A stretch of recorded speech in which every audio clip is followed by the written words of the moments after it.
most people would be in the fetal position, hiding under a freaking tree. And he'll stand right up with a smile on his face and he'll just keep charging. Hey guys, I'm Bill Rancic, and my new podcast, Dollar Bill, will help you build a brighter financial future for yourself and for your family. Let's get to work. So I'm back where it all began 20 years ago. I'm at 56th and 5th Avenue in Trump Tower. This is where I used to live. This is where I won the first season of The Apprentice. I was a judge on 6 seasons of The Apprentice. And our next guest I've watched grow up. I've known him since he was right out of college. He's turned into an amazing entrepreneur, a great real estate developer, winemaker, obviously husband, father, son, but someone I've seen grow up with an incredible work ethic and great vision and determination. Please welcome to the show, Eric Trump. Hard to believe it's been 20 years since I first met you, and it's been incredible. I mean, I've watched you. You were, I think, right out of college. That's right. If I'm not mistaken. And I've watched you just turn into this amazing entrepreneur, leader, advocate. I mean, it's truly impressive. But as a father, right, I have an 11-year-old. I've always been really impressed with you and your sister and your brother, with your work ethic and the respect you have for others. And, I want advice now because now I'm trying to raise a good guy. I want a guy who's going to have that work ethic, have that honor, right? I teach my son now, a deal's a deal, right? You don't break your deals. So what really did your mom and dad do growing up to cultivate this? Well, first of all, welcome home. All right. Yes. Right. It all started right here. It did. You won The Apprentice in this building. You did a lot of great. In this building. You lived in this building. Yeah. You did a lot of great things in this building. Obviously, took on Chicago in this building. Yeah. I was working in a cubicle at the time. It is hard to believe it's 20 years ago. It's amazing. But listen, the key question is, I think it's the thing that my father and mother did best in life was us. And, we were spoiled. We grew up in Trump Tower. Yeah.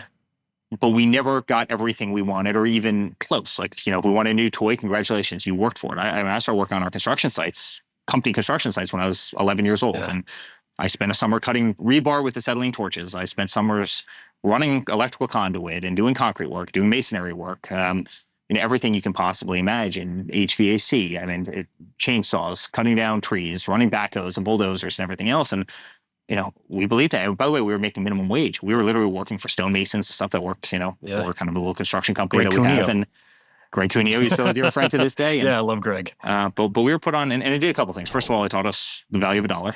Because if you get there at 7 o'clock in the morning on a construction site and you bust your butt all day, by the time it's 4 or 5 o'clock in the afternoon, the last thing you're going to do is go drinking and partying. First of all, you don't have the energy for it. Second of all, you're not going to spend the money on it because you know what it takes to work minimum wage and the amount of effort. You're certainly not going to go blow that on drugs and drinking. And then third of all, it kind of taught us the foundations for a business, which is obviously construction and dealing with people and contractors and everything else. And it's truly been one of the most invaluable things in my life. But it also, I think, taught you kind of self-respect.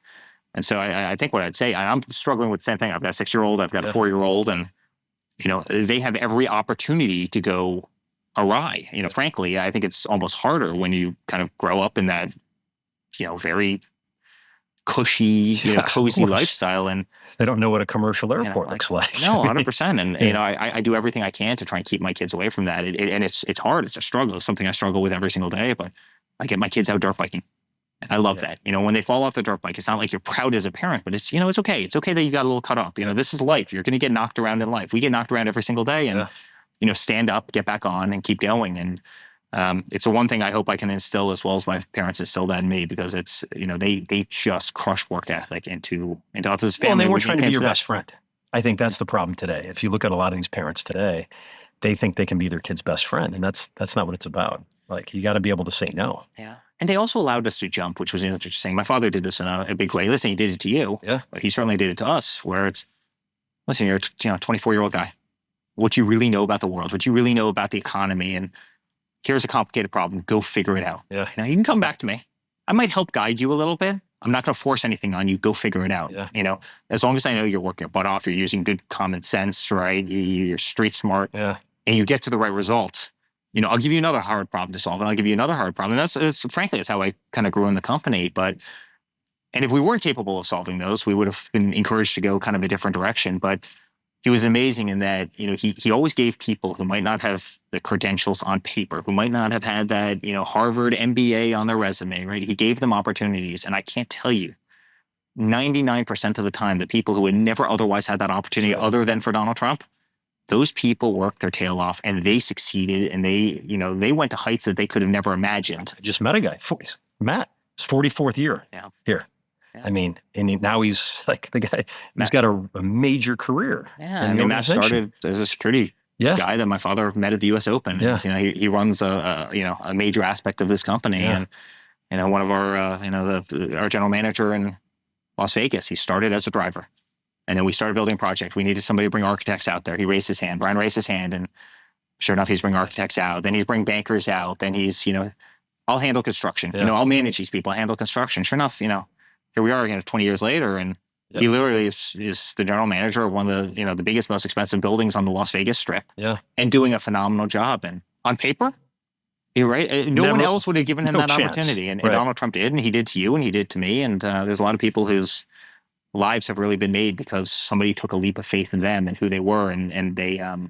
Well, I'll never. And your dad gave me great advice when I first got hired on 20 years ago, and he said, "I don't care if you make a good decision or a bad decision, but the day you don't make a decision is the day I'm going to fire you." He said, "So figure it out." And I now say that to my son, Dad, I said, figure it out. Figure it out. And it's okay. You're going to have failures. You're going to fall. And I think a lot of the problem today is we want our kids to be perfect, right? We're always there to pick them up. And we watched Instagram and all these, and it's all a lie. And these kids are so coddled that when they get in the real world, they can't deal with any setbacks or any resistance. And they do this.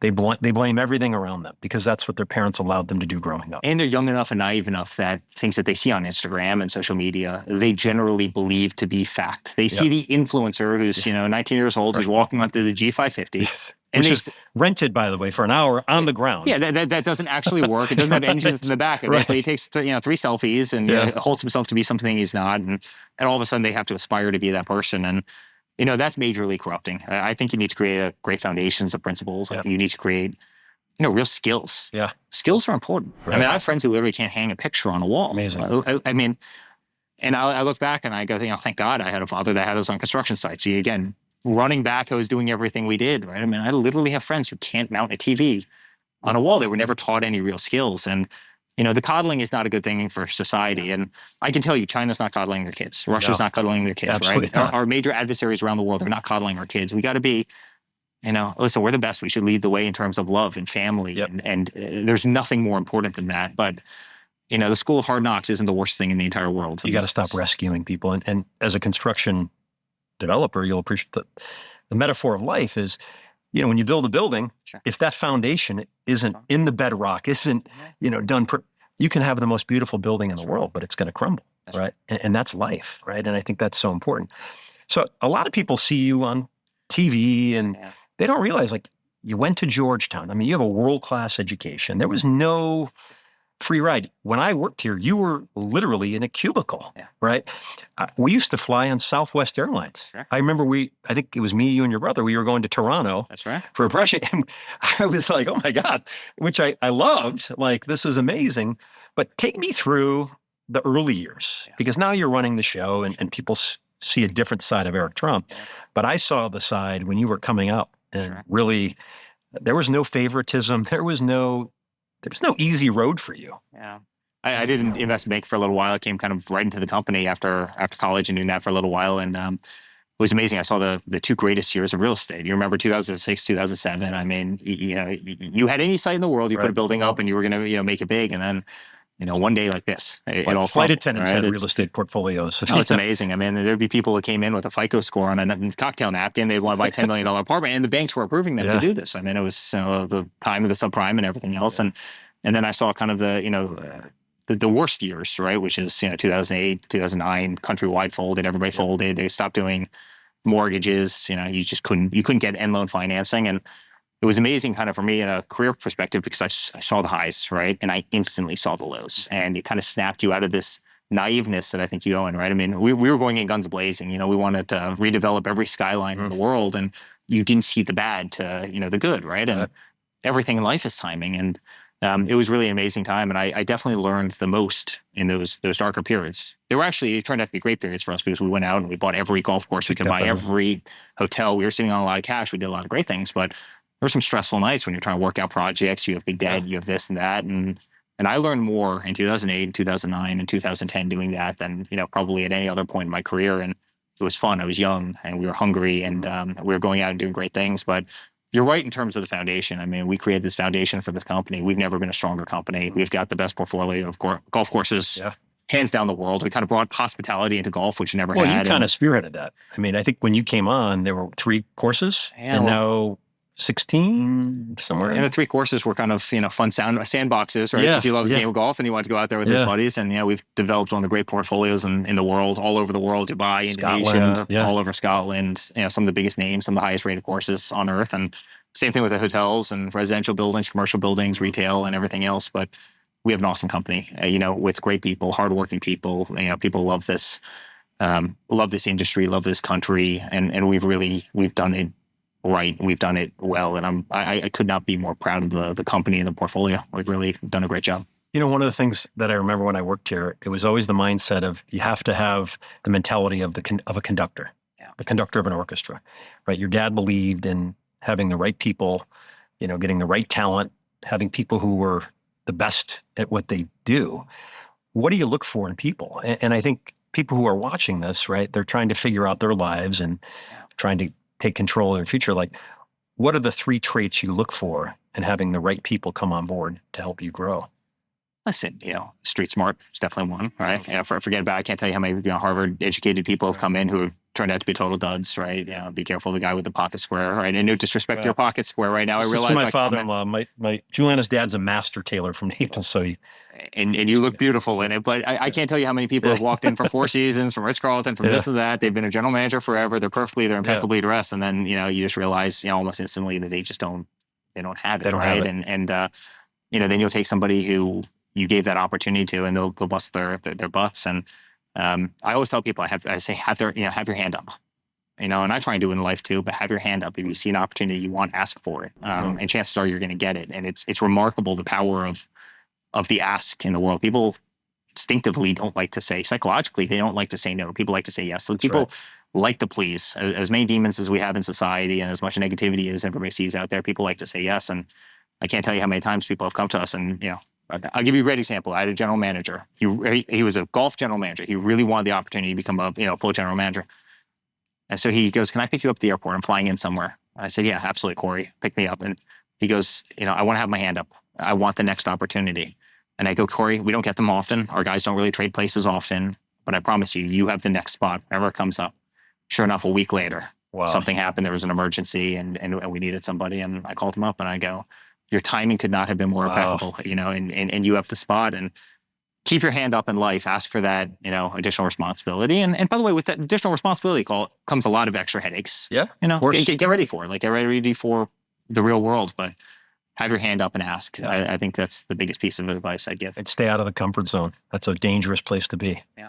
When you get too comfortable, it's a dangerous place to be. Yeah. So take me through the golf course, because you saw, I think, the world a little bit differently than everyone else in the organization. And, it was Briarcliff. I played it a few times with Cuneo, our mutual friend, and with your dad. But how did you see this trend before everyone else did?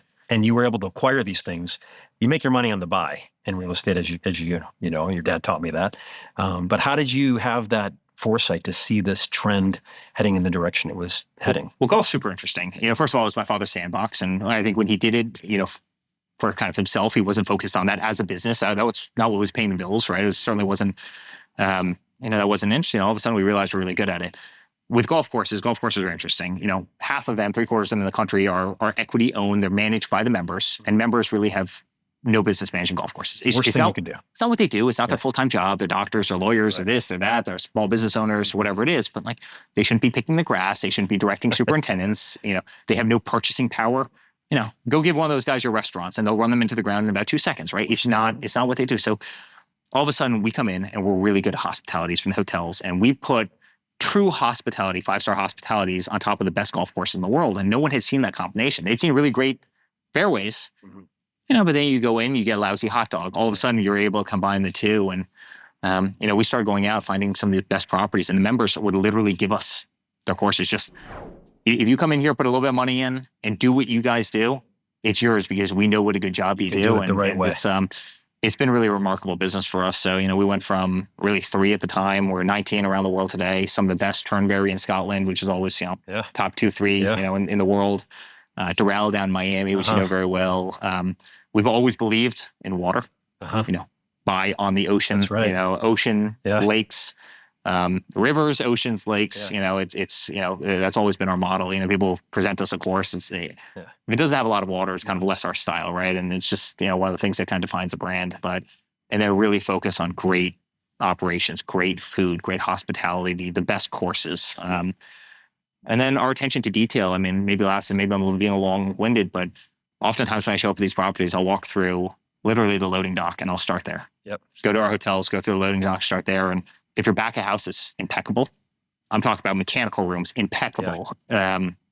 HVACs, not a speck of dust on top of them. Have dinner in Painted, well lit, floors perfect, walls clean, no smudge marks, no anything. I can't tell you, especially when I had Secret Service, how oftentimes, they'd bring you through the back door of some hotel somewhere in the country, and you're sitting there saying, our team would be walked out on the spot. And they would never do it because they have too much pride.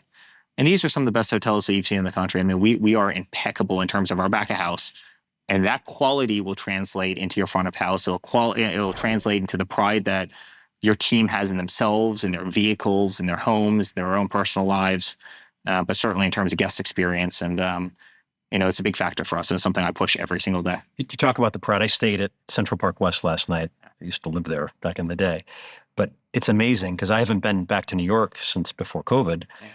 It's shocking how many guys have been there since the beginning. It's like, oh my God. It was like I was hugging everyone. No one has left. Yeah. How do you retain people like that? Because in this day and age, people will jump ship for 50 cents more. There's no loyalty. It's kind of the irony of The Apprentice, where the tagline was "You're fired." Right. Nobody. I've always said, if you make it the first year, you're with us, kind of for life. And honestly, I think the difference, Bill, is, take Marriott. And no disrespect, amazing company in every regard, what they've achieved and everything else. But people are numbers. They're just a super big organization with tens of thousands of hotels around the globe. You couldn't possibly know everybody. Yep. No one could. I know every general manager. I know every controller. I know every superintendent. I know their teams. I know their people. I know the housekeepers, right? They all know me, Mr. Trump, Mr. Eric. Mm. I know their pets. I know their kids. I've seen their kids grow. I've married them. I've been to funerals for them, unfortunately, right? I've seen the gamut of them, and they really are family. They're not numbers, right? And most company, unfortunately, they are, right? Go to Microsoft. Congratulations. I always say we're kind of the largest mom and pop in the world. It really felt like that. And I think that also the difference with us, those employees, I know every single mechanical system. I know every single room. Chances are I built that room, right? I get calls from people, from time to time. Hey, did you remember when you were doing the construction? Where's the water shut off? Those chiller pipes. Did they run here? Or did they run here? Did they run under this pool deck on the north side of it or on the south side? And literally, and so so oftentimes I think people perceive us as being a brand and just a family, right? And you have a lot of those, right, out there where you've got great names and they have nothing to do with the business and they're kept away from the business. We are every aspect of that business. You walk it like you talk it. And I truly love it. We all truly love it. And if you didn't, get out, go do something else. Find whatever it is you love. Well, you're not going to be successful. That's right. So, people go through life, and obviously we have highs and lows, and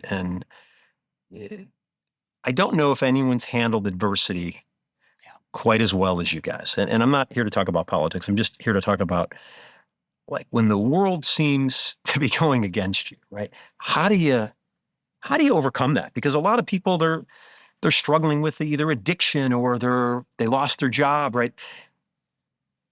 You've had a tsunami of adversity, right? And it's unbelievable when the world is firing arrows at you. How do you do it? I'm just curious.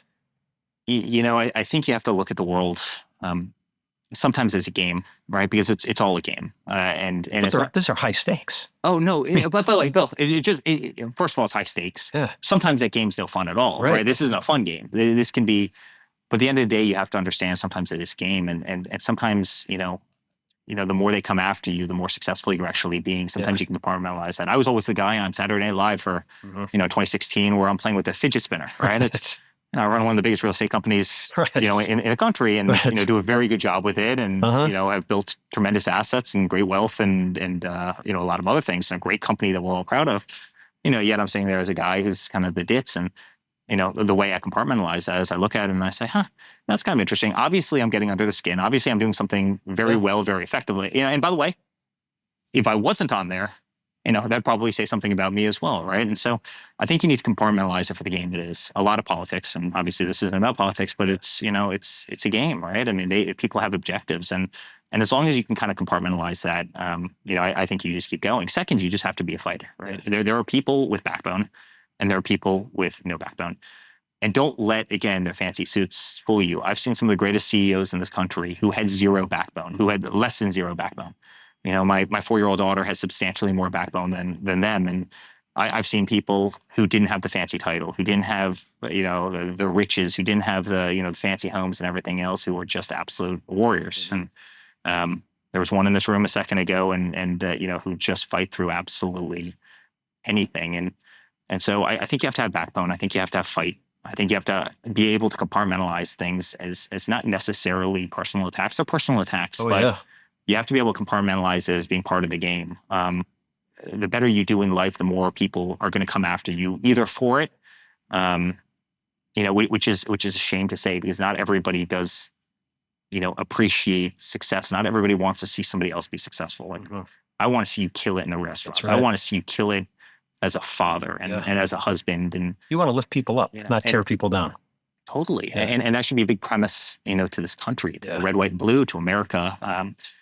That's not how everybody acts, unfortunately. And oftentimes the better you do, the harder you'll get hit. And you better brace yourself for that. And you better be prepared for that, because that's just a natural aspect of life. Yeah. And it's life isn't always fair. I mean, that's the other thing. I teach my son that, like, hey, man, trust me. This is part of the program. I know you know this better than anyone. I mean, it's unbelievable what's happening. But you learn the most in those times. I mean that. It's. So give me 3 things you've learned in the last 4 years since this, you've got every landmine imaginable that you're trying to navigate around. Well, first, I think you need to become a little cynical to the world. I think that's important. Right, you need to realize that everything's paranoia. Absolutely, not everything's sunshine, lollipops, and rainbows. You need to question things, and you need to question things. You need to use a lot of kind of practical sense. I think you want to find a time in your low moments where you know who your friends are, who are those people by your side, and you need to make mental note of that. Keep those people by your side, jettison the others. And I think positivity is really important. Right, I mean, positivity breeds positivity. Negativity definitely breeds negativity, including, I believe, on your own kind of psyche, and not just the people around you. And it's something that's been incredibly inspirational. My father, he'll have some of the worst days that you could possibly imagine. Most people would be in the fetal position, hiding under a freaking tree, and and he'll stand right up with a smile on his face and just keep charging. And I've tried to learn that from him, and believe me, it's not easy. Sometimes it's uncomfortable, right? Don't show the discomfort. Keep charging, keep fighting, never give up. There's a lot of, you go back to Art of the Deal, and there's a lot of these principles in that, right? Kind of never give up. And that was a real estate book. And it's probably the biggest real estate book ever. But you kind of apply that to, to today's life. And we've had some moments. Moments that were amazing, and moments that were less than fun. And more character, I can tell you. You don't develop any character in the amazing moments. No. In fact, you probably lose character in the amazing moments. You develop all your character, all your street smart in those tough moments. You start looking at the world a little bit different, and gotta be careful that it doesn't make you cynical, because it can. But I believe in a little healthy paranoia. You learn the most, from those tough times. Yeah, and people want what you have. You worked hard. This is something that I've learned. And when you are on the top of the mountain, people wish they had your drive, your ambition, your vision, your determination, but they don't. So they're going to do everything they possibly can to rip you off that mountain, man. Yeah, that's right. So my son, Duke, obviously big fan, he's I brought him over to Trump Tower. I brought him to the roof of the one in Chicago. Like, it's funny. He goes to school, like, loves it. If you could give him 3 pieces of advice, Yeah. he's an entrepreneur. I mean, he sells used golf balls on the golf course. Like, this guy is Good for him. hustling, right? Like, he works at the restaurants. Like, he is in there. But he always wants to get advice, and he wants to know what to do. What would you tell my son, Duke? Like your dad told me, it's kind of a moment here we're having. Like your dad gave me great bits of wisdom. And you always listen to anyone other than your father, right? Like, Yeah, that's right. You know, so he hears it coming from Eric Trump. Give him 3 nuggets that he can walk away with. What's interesting, I think life goes in stages, right? Where, when you're young, you listen to your father really young, and then you get to your middle age where it's like, I can do it better. I know and then you kind of get back to, wow, that guy's called it right, every single time. And, one thing that really kind of hit me, and, certainly something I've started doing with my kids, but, I'd walk into his room every morning before I went to school and he'd say, Eric, no drinking, no drugs, no smoking. No drinking, no drugs, no smoking. No tattoos. Said no tattoos. And he kind of said one other thing. I'll mention it here, even though it's kind of maybe a little bit less popular, but very relevant to the conversation we're having. And he'd say, never fully trust anybody. It was kind of a time in his life when I was obviously going into his room to give him a kiss before bed that, early 90s, he was going through kind of all the problems. And there were a lot of people out to get him. No different than there were a lot of people out to get us, today, right? I kind of, see the, the parallel between the 2 times, but no drinking, no drugs, no smoking. I didn't know what the hell drinking was. I didn't know what smoking was, but he just beat that into us. He cared deeply that we cared about what we did. Don't just do it for the sake of doing it. That's very easy. You can go through the motions in anything in life, but you got to care. If you don't love it, don't do it. If you love it, do it, and you'll be great at it. If you love it and you work hard, and that's something I kind of compartmentalize. And I think the last one is maybe something that we touched on, which is don't give up. Keep punching, no matter what it is in life. Keep punching. It's a slog. Yeah, it's a slog. And you talk to every billionaire, you talk to every person who's ever built a great company, every millionaire, every person who's ever become successful. You know how many down times they had? You know how many times where it just looked like the end before they made it? Dana White was on TV the other night. He's fantastic. And he was talking about the UFC. And, they didn't have enough money to pay Tito Ortiz for their prize fights. So they said, guess what? We're just, don't fight, whatever it is. We don't have any money to pay you. And they were down and out. UFC was about to go. And, he called up, says, hey, we can buy this company for nothing right now. And, that was kind of their big break. And they fought and they fought and they fought and they fought. Yeah. And all of a sudden you have UFC, which is one of the great kind of, but you go out to I don't care what industry you're in, you've got to fight through adversity. And it's the people who have the most fun. Look at Elon Musk. Yeah. Rocket after rocket was blowing up. Yeah. He didn't have any more money. And they were down to the final rocket. They had $1 million left in their account, which is 2 wires on a rocket. And guess what? It worked. All of a sudden the funding came back. So just, it's always darkest before dawn. Never throw in the never throw on the cards, never fold your hand. Yeah. Keep punching, especially if you're passionate about what you do, and have your own convictions. Don't have the convictions of others. Right. Have your own convictions, your own belief. Do it your own way. That's great advice. We have a viewer question for you. It's from a friend of mine, Jason Kennedy, who you might know. Big golfer. And he has a real estate question because he's a TV host, but he's also now getting into real estate.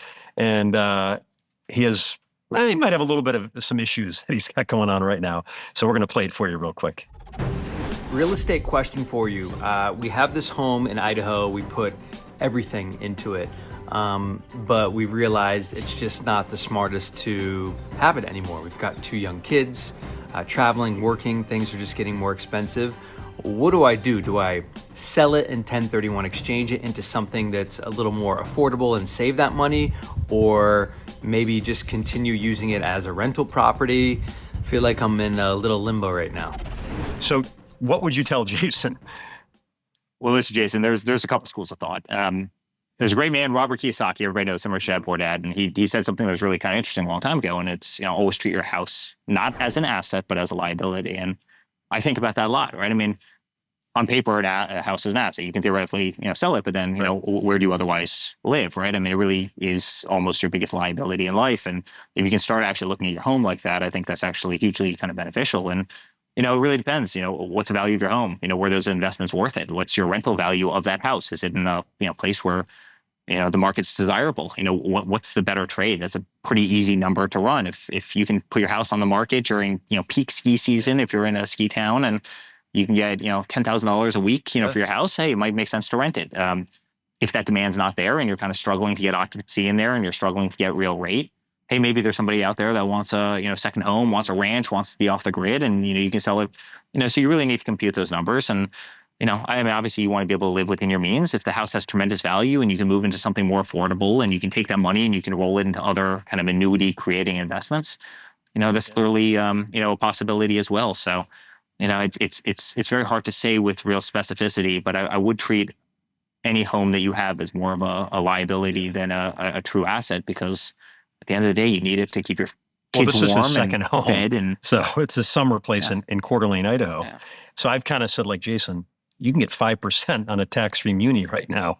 Like, I don't know a place that you're using 2 weeks a year. You need to tie up that much capital. But you know what? If Jason can rent it, yeah, and if he can break even, right? I believe me that great quality, super blue chip, blue chip real estate in Idaho is probably going to appreciate a hell lot more than a muni will. Yeah. Right? I'm a big believer in real estate. Right? We've bought properties for nothing that are worth an absolute fortune today, and if they were appreciating like a muni, believe me, they'd still be worth. I remember the Wall nothing. Street. Is it 30 Wall Street? 40 Wall Street. 40 Wall Street. And bought for $1 million. It's one of the most valuable buildings in New York today. So, but if you can hold a property and you can get it to kind of cash flow or at least break even, that's never a bad play. And then you obviously watch a market. You watch until the market gets incredibly hot. That whole region of the world during COVID was incredibly hot because people want to get off the grid for a whole lot of obvious reasons. And so it sounds like you're in a good spot, and it sounds like you have a lot of options, and it sounds like you'll figure it out. All right. Good luck, Jason. So you wear a lot of hats. Yeah. Dad, husband, son, real estate developer. Now you're in the wine and cider business, right? We're in the Prosecco business, so I know how tough it is. So we launched Juliana Prosecco 7 years ago, and it's a tough racket. How are you faring, and how did you decide to get into the cider game? Well, we got into the wine game first. I know that, yeah. And it's kind of a fluke because in Virginia, right? I had a father who always said, no drinking, no drugs, no smoking, and I listened to virtually all of them. And I'm a very small drinker, but it was an amazing mansion. It was, the person had real problems. We were able to buy a front yard, which kind of gave us the entire property. It's a crazy story, but it's the Mar-a-Lago of the South. It's in Charlottesville, Virginia. It's called Trump Winery. It's one of the most spectacular hotels you can ever stay at. I mean, the wine, we just won San Francisco. They pulled the Trump bottle out of the brown paper bag. Wow. And half the people start cheering. Half the people's heads wanted to explode. So it was a pretty, pretty special day for me. But it was funny coming out of a world that, wasn't surrounding alcohol. It's very different. And I think you know this better than anybody. Supply chain's very interesting, distribution, warehousing, you're buying bottles, 4 years in advance. You're trying to anticipate demand 4 years in advance. You have shelf space, aging shelf space. Everything has to be, perfectly refrigerated, right? I mean, it's a complicated business, and obviously it's science, it's agriculture, but it's been really beautiful, and it's been so successful. We talk a winery that was doing 3,000 cases a year to a winery that's doing 60,000 cases a year, and made it. It's among the most beautiful properties anywhere in the world. It's, again, Trump Winery in Charlottesville, Virginia. I see your Instagram a lot, so it looks pretty amazing. On the bottling lines. I mean, it's really, it's majestic. And the hotel there is like spectacular. But we had an extra building. I go, we have to do something. And cider's become a very big thing. So we planted 16,000 apple trees. Wow. And we're getting into the cider business in a big way, and it's amazing. I mean, in the champagne bottle, so it's not going to be in these little rickety tin cans. Yeah. We're having a lot of fun with it. Cider is meant to be a little bit more grainy and kind of fun. So, our main one is Donny Appleseed. Okay. It's been selling like crazy, and the labels are cool. And again, no foils, but it's, the cage and the cork and a champagne bottle made in kind of the traditional champagne, methods. And it's, first of all, it's delicious. I'll send you guys some, but it's just become a lot of fun. A lot of fun. Congratulations. Where can they go to buy it if people want it? Charlottesville, Virginia. Yep. Go to Trump Cidery. Okay. Can they get it online? We're about to start distributing. Okay. We literally just opened it up, a couple months ago, and the tasting room is already packed every single day, and it's going to be a big thing. I mean, there's no question. But the winery, you can go to trumpwinery.com and buy it, and the wines are winning every award, which is really fun. Right? It's a great kind of. Well, especially I don't want to say middle finger because that's not, but it's to kind of California, right? In France, and so many places in the world that were always, if you're not from California, you're not the best. If you're not from France, you're not, maybe Italy, right? But you've got so many great wine regions around the world that are popping up, that are doing amazing things, creating unbelievable vintages. And it's been a lot of fun to kind of, see the diversity of that world, and, people really striving for it. Well, and giving people value. I think that's one thing that you guys have always done a really good job at is, you have, in many cases, attainable luxury. Obviously certain areas are not, but, I can go to the Trump Hotel in Chicago and I get treated like a king, and it's not, it's a fair price, but it's not insane. Yeah. And I can, a lot of people just go for the weekend. Yeah. Great spa, great pool. You're right on the river. You watch the fireworks. Chicago has fireworks every Wednesday and Saturday. Best building in the country. Yeah, really. It's single-handedly the best building in the country. I was there knocking it down with your dad 20 years ago. It's amazing. But I love that you're able to do that. We try to do that with our restaurants, where you can come in, and I think the wine is a great example of that. It's not $500 for a bottle of wine.